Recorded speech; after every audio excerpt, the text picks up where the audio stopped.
Fala galera do vestibular, tudo bem com vocês? Estamos chegando aí nas segundas fases dos vestibulares, dos principais vestibulares, e nós estamos preparando aqui uma série de aulas para orientá-los para ir bem nessa nova etapa aí de fazer essas provas que são diferentes, são provas discursivas e entra a redação, tá? Então nós temos na sequência aí a Unesp, FUVEST e Unicamp. E nós vamos preparar uma aula para cada um desses vestibulares aí. Estou aqui com duas grandes amigas, professoras de gramática, de redação, professora Carmen, professora Helena, do Sistema Anglo, que vão me ajudar, nessas orientações, especialmente para a prova de redação. E nós vamos começar com a prova da Unesp, tá? A Unesp, para 2018, ela ocorre agora ainda, no final de 2017. A segunda fase está marcada para os dias 17 e 18 de dezembro. Um domingo e uma segunda-feira. As provas nos 2 dias elas têm uma duração de 4 horas e meia e no total as duas provas têm 36 questões discursivas mais a prova de redação. Como que isso está dividido?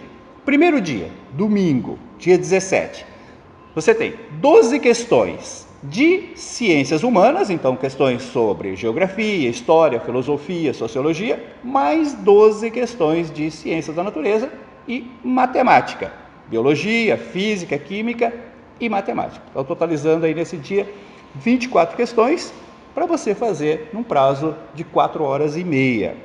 No segundo dia, na segunda-feira, você tem 12 questões de linguagens e códigos, Então pega português, incluindo literatura, língua inglesa, educação física e artes. E a prova de redação, também prazo de 4 horas e meia para resolver essas 12 questões e para escrever a redação. Antes de entrar no assunto da redação, que realmente é o mais importante, o que pesa mais, eu queria lembrar o seguinte, gente. Prova com questões discursivas ela é diferente, a segunda fase é diferente da primeira fase. Na primeira fase bastava saber a resposta e marcar lá. Agora, além de saber a resposta, eu sempre falo isso em aula, você tem que saber responder. Uma resposta mal redigida, contraditória, pode ou anular totalmente a sua questão, ou pelo menos diminuir a sua nota. Essas questões discursivas, elas valem de 0 a 2. Significa que você pode tirar 0, meio, 1, 1,5 ou 2. E você sabe muito bem que num vestibular concorrido, meio ponto pode ser a diferença entre estar ou não na lista. Então, tem que tomar cuidado, tem que ter atenção, Porque não dá para depois querer explicar para o professor o que você quis dizer. Tá? Então seja bastante claro, bastante objetivo, respostas concisas, focadas naquilo que realmente foi perguntado. E óbvio, uma atenção especial para a prova de redação. Então, professora Carmen, o que você tem para nos dizer sobre a prova de redação da Unesp? Bom, primeiramente, a Unesp, vocês já sabem, ela pede um texto dissertativo argumentativo de no máximo 30 linhas. A Unesp, ela trabalha com uma coletânea mais boazinha, porque ela traz dados, ela fornece a vocês informações que podem ser bem trabalhadas no texto de vocês. São temas geralmente da atualidade, não é nada distante do aluno. E em relação à coletânea, o que é importante? É importante vocês perceberem que se ela está dando essa coletânea com vários textos, uma coletânea mais longa e com dados, ela espera que vocês trabalhem isso na redação de vocês, trabalhem de forma significativa, não só constatando uma determinada situação, um determinado dado, mas analisando e se posicionando em relação àquilo.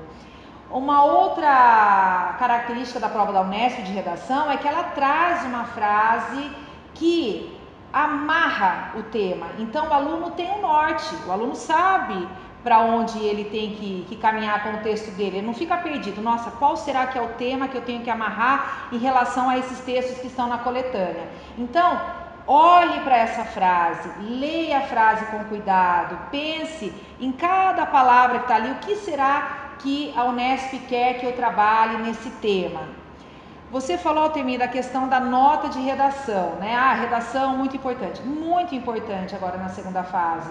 Por quê? Porque entre os 100 pontos que você vai ter nos seus 2 dias de prova, 28 pontos são da redação, o que equivale a quase 1/3 da prova. Deixa eu só esclarecer, porque nós somos da área de português, de humanas, nós não sabemos fazer cálculo. Então pensa um pouquinho, eu falei, são 2 pontos por cada questão, são 36 questões, isso dá 72. O que sobra para 100 é a redação, que foi o que a Carmen falou, são 28 pontos, quase 1/3 do total da prova, por isso a importância. Sim. E assim, ao mesmo tempo em que isso assusta, porque se é importante vai pesar, e se vai pesar eu tenho que fazer bem. Por outro lado, você se preparou, você conhece o formato Unesp, você treinou durante o ano, você discutiu temas que já caíram e possíveis temas. Então, aproveite, né? Trabalhe muito bem a redação, você vai ter tempo para trabalhar a redação. A Unesp, ela analisa a redação de vocês a partir de 3 critérios, basicamente. A leitura da proposta, então já que ela dá uma coletânea legal para vocês, já que ela tem uma frase ali, ela já dá uma frase, como o Enem faz, para você seguir aquele tema, aproveite isso. Não jogue os dados no texto, trabalhe-os, analise-os, interprete-os, que é a base da dissertação. O desenvolvimento, que é toda a parte estrutural, né? Como que você argumenta, se você tem clareza, se você está sendo contraditório ou não, se você, ao colocar um dado, você analisa com pertinência aquele dado, e finalmente a clareza a partir das suas da sua linguagem, né? Então toda a parte da modalidade formal que você deve ter cuidado na hora de você produzir o seu texto. E em relação aos temas, né, Helena, a Unesp ela trabalha muito com a questão da pergunta muitas vezes, né? Mesmo que ela não esteja explícita, ela está embutida e isso deve ser respondido, essa questão deve ser identificada e isso deve ser trazido como uma resposta clara. A Unesp não gosta de ninguém em cima do muro. Sim. Ela quer que o candidato realmente se posicione e oferece, como você falou, elementos para que isso aconteça. Não é necessário você possuir um enorme conhecimento a respeito daquilo que está sendo perguntado. Ela entrega a pergunta e te alimenta com as respostas. É só uma questão de você saber trabalhar aquilo. A gente teve, por exemplo, alguns temas, o conceito de família, né, proposto pelo Estatuto. Aí ele faz uma pergunta aqui, né? Discriminação contra outros arranjos familiares? Não adianta dizer assim, ainda que pareça, pode ser que sim, pode ser que não. Não, sim ou não. E aqui você vai enveredar pelo argumento. E aí que a instituição visualiza e mede a capacidade de coesão, coerência, aquilo tudo que a gente trabalhou ao longo do tempo. Essa questão, né, bem colocada, Helena, assim, você não pode ficar em cima do muro.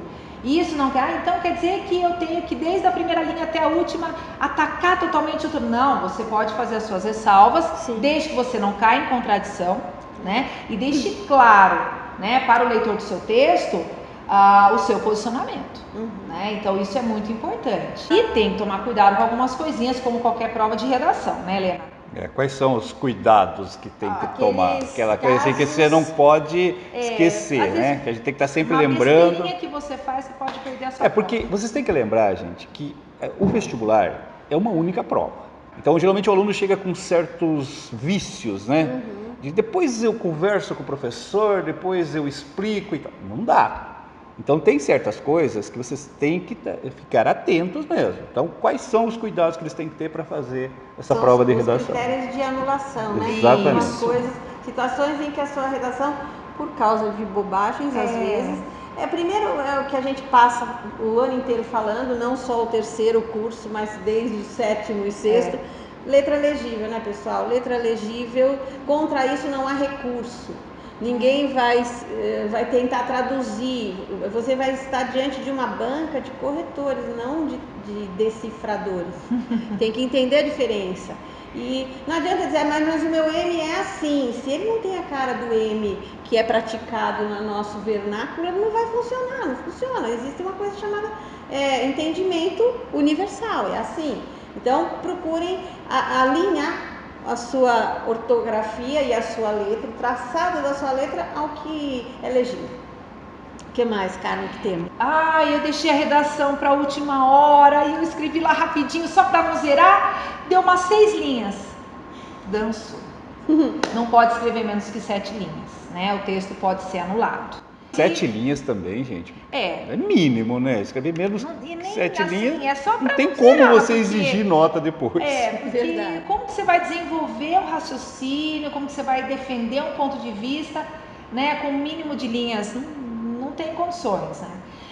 Um perigo, às vezes, que pode acontecer, que tem que tomar cuidado em relação à questão da fuga ao tema, por exemplo, o tema que a Helena colocou do Estatuto da Família, né? A pergunta é discriminação contra outros arranjos familiares? Então você precisa responder a isso. E você se esquece da pergunta e apenas faz um texto expondo o que é o Estatuto da Família, segundo a lei, o decreto tal, não sei quem falou isso, tantos votaram e tal. Você fica parecendo um texto predominante informativo, expositivo. Você tratou do Estatuto, mas eu falei do Estatuto da Família, mas onde está a argumentação, onde está a análise e principalmente, pensando na questão do tema, onde está a resposta à pergunta? Que, aliás, a gente Cuidado. volta para a questão discursiva. Uma coisa que eu falo sempre em sala de aula também. Eu canso de, quando eu estou corrigindo provas, né, de terceiro ano, às vezes eu coloco embaixo assim, muito bem, agora responda a pergunta. Então os alunos já sabem, quer dizer, ele escreveu um monte de coisa, mas ele não respondeu o que foi perguntado. Em redação é a mesma coisa. Se há um direcionamento, ele tem que fazer aquilo que foi feito. Existe um comando ali, ele precisa obedecer aquele comando. E é comum o candidato, às vezes ele se empolga com a própria argumentação e fala, isso aqui tá lindo, e vai embora, e não percebe que pegou um atalho e distanciou-se, Sim. né, daquilo que era o eixo Sim. da questão. Além desse se distanciar, tem questão de limite também, tamanho máximo, que tem um mínimo, tamanho máximo também tem. As 30 linhas. Desculpa, sim, o máximo são 30 linhas. Se passar 30 também, linhas. Eu escrevi mais 2 linhas. Bom, aquelas 2 linhas podem ser Fatal. desconsideradas do seu texto. E aí onde que vai penalizar? Por exemplo, penaliza na parte do desenvolvimento do texto, porque vai ficar manco, né? O texto vai sem não conclusão, sem finaliza. fechamento. O que impacta na coerência também, porque você não finaliza o pensamento ali. Então, são 30 linhas, o máximo que você tem, né? É isso. Na verdade, você tem uma margem entre 7 e 30. Né? Um bom espaço aí para trabalhar, né? E o espaço de tempo também é muito bom, hein, gente? Este da Unesp é o mais generoso. São 4 horas e meia, né? É. Você tem 12 questões para responder, né? De português ali, de linguagem de códigos. Isso dá para fazer, né? Em 1h30, 2 horas, mas você tem 2 horas e meia para fazer. Tempo bom para fazer uma redação, de né? fazer um projeto de texto, né? Pensar bem qual vai ser a sua tese, o que você vai colher da coletânea, a partir do que você colheu da coletânea, qual o desdobramento disso, que análise você vai fazer. Dá para você, na hora de passar limpo, lapidar a sua linguagem, né? Ver se a ortografia tá legal, pontuação. Quer dizer, dá para fazer. Por isso, né, que você tem que ficar feliz, porque a redação vale quase um terço. Lembrando dessa questão aí que a Carmen trouxe da ortografia, a redação é um dos poucos momentos em que você é senhor daquilo, né? Você não é obrigado a escrever nada cuja ortografia você não domine.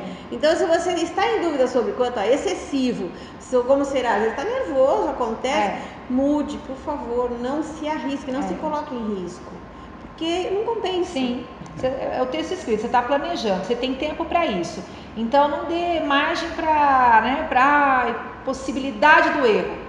O que puder eliminar de possibilidade de erro. Claro. Né? E essa coisa do tempo é importante, né? Porque você tem esse tempo todo, tá? Você deve usar o máximo possível. Porque tem gente que, sabe, aqueles rapidinhos, né? De flash, que termina, acho que o tempo mínimo deve ser 1h30, 2 horas. O tempo mínimo ele já está saindo. Calma. Mas eu terminei. Então, fecha lá, dá uma olhada, pensa na vida, espera um pouco, dá uma respirada, come seu cerealzinho lá e tal. Aí depois, relê tudo de novo. É comum depois, quando você relê com um certo tempo, você perceber algumas coisas que estavam passando batido ali. E isso, como eu falei, né, um meio ponto ali pode resolver a sua vida. Quais os conselhos finais, meninas? Eu acho que eu né? Não é querer puxar a sardinha pro meu lado. Mas já puxando, eu começaria apesar de ter todo esse tempo, eu começaria pela redação, começaria por uma leitura bem calma da coletânea, fazendo as anotações do lado daquilo que você acha que vai ser legal colocar no seu texto, faria o projeto, faria um rascunhozinho. Se você acha que você quer reler depois para ponderar, se você quer mudar alguma coisa, vá para as questões, assim, isso é muito particular, mas eu faria isso. Iria para as questões, resolveria as questões, talvez encontrasse alguma mais difícil, terminaria meu texto, lapidaria, depois eu finalizaria com as questões, né? Agora tem gente que fala assim, não, professor, eu quando eu começo uma coisa, eu vou até o final, eu quero terminar. Eu ainda assim começaria com a redação. Esse terminar é relativo, né? Porque a gente fala sempre que você não tem que ficar insistindo por teimosia. Vestibular é um pouco de malandragem, de esperteza também, de saber lidar com as coisas. Às vezes você fica teimoso em cima de uma coisa que não está funcionando e fica perdendo tempo, isso te deixa ainda mais estressado, mais nervoso, sabe? Então, saber lidar com isso. Começou ali, mas aqui está difícil, tudo bem, vamos mudar, agora vamos fazer um pouco das questões discursivas, né? A redação está meio empacada, vou fazer um pouco lá, penso, depois eu volto, sabe? Você tem que saber a sua melhor maneira de trabalhar com isso. Helena? Eu acho que o Altemir já quase que finalizou, porque assim, tem que saber a melhor maneira, né? E é isso. Administre bem a sua noite anterior, administre bem a sua semana anterior, cuide disso com carinho. Vá para a prova com tranquilidade, alongando a respiração, mantendo a mente quieta e indo assim, entendendo que se você tiver certeza de que você fez o seu melhor, o resultado vai chegar.